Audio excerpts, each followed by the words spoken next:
Hello and welcome to an update of the Hungry Bin and the Urban Worm Bag first version. So I have been keeping the lid open on the Hungry Bin and draped with this mosquito netting. Well, actually it's a window screen doubled up, but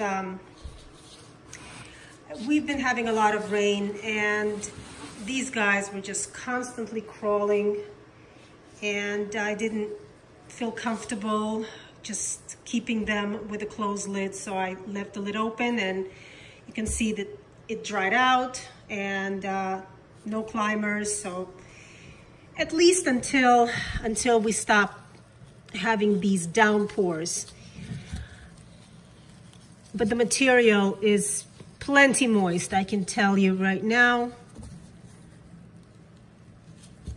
That's actually how I used to keep my Hungry Bins last year, was with the lids open and some mosquito netting draped over the top to prevent the excess moisture and the climbers.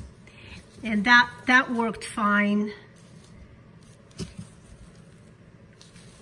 And I just may go back to doing that. I don't know, I'm thinking about it. Because I just don't like to have such moist material, well, wet in this case. So we'll see. I may do that. Obviously, you won't be able to do that if you keep your Hungry Bins outside. If you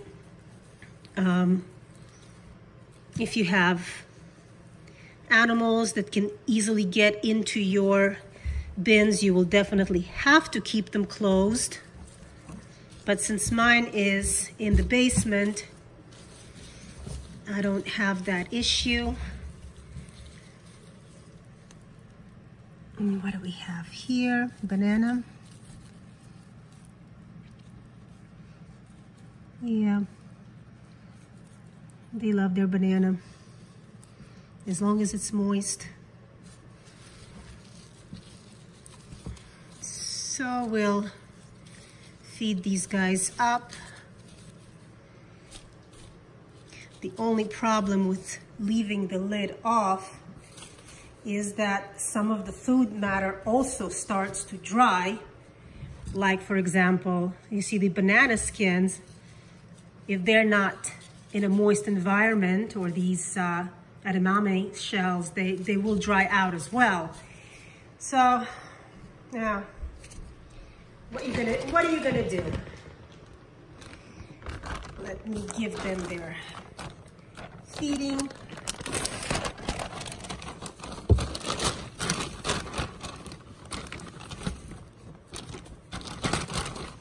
Kinds of stuff in here.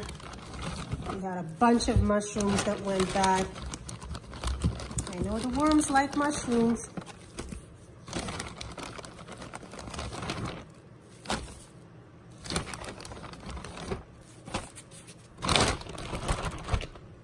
That should do it. Spread it out.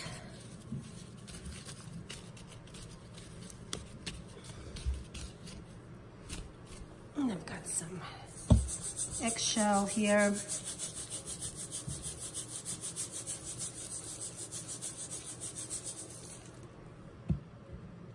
And then some dry bedding. I probably could use moist bedding right now, since I am keeping the lid open, but I didn't prepare any for this video. I have to go outside, and I don't want to go outside. It's wet and cold, and I'm in my slippers.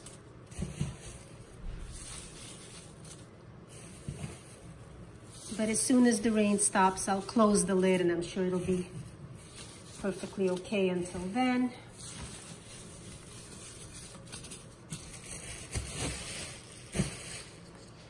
these guys are all fed up. Let's put the material back on. Of course, this prevents the fruit flies from entering the bin since the lid is open. And that's it. Now let's move over to the worm bag. Okay, I started opening the bag. It's easier to do it with two hands. And well, I think the bag is getting a little too full. We've got some climbers on the lid, but that's also because of the rains. Because this system is closed.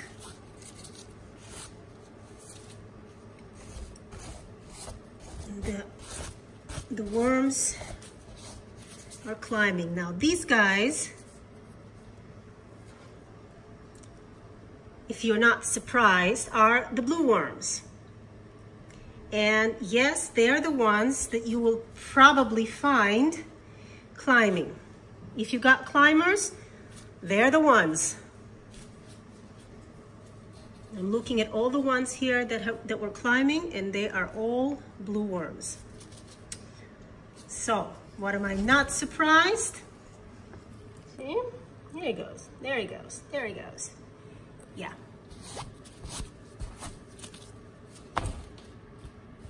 Okay. Nothing too serious. I mean, the rain will do that. There's no way around it, but these bags are great at keeping those guys contained. I really like that about it.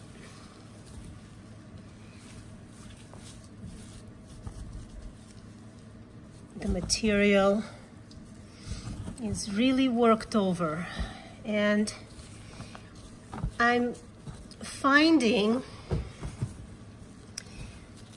that the material in the bag is getting compacted at about this level right here. And it's not coming down to here. It's all empty here. And even though I push on it and push on it, it's just not coming down. So not exactly sure what else I can do except try to go in here and kind of free up the material from the side, which is not something that I'm happy about. But we'll see. I'll work through it and see if it makes a difference. But other than that, the material is looking good and the worms are happy and everything is getting composted. So it's basically working the way it should, with some minor glitches here and there. Here's a nice little worm ball. Not sure what that was.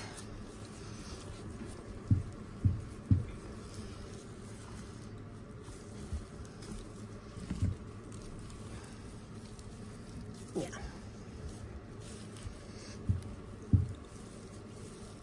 It's okay. It's getting really full and I need to harvest, but the material, like I said, is not going down to where it should. So it's piling up on top and not moving down. And even though I hit it on the sides, it's still not moving down. And I have to figure out a better way to get that material down. So here's their feeding. Nice large one. Typical. There's the sweet potato. Well, we know that wormies love sweet potato, right? So let me put that in the center. We may get a nice little worm ball next week. But there's so many goodies here. Who knows if they'll pick one spot over another.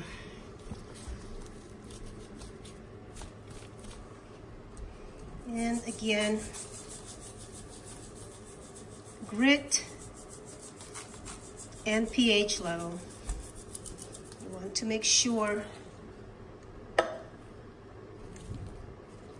that you're putting some form of grit and pH control, because the food breaking down is an acidic process. So I don't think you need to worry about overdoing it with the eggshells or diatomaceous earth or oyster shells or whatever you choose as your form of grit and buffer. Just make sure that you add it. And now we have our carbon, all right? And we're going to close them up, and we are done. So we'll try to figure out how I'm going to get the castings down to where they're supposed to be so that it frees up more space at the top. So thanks for joining me, and we'll see you next week.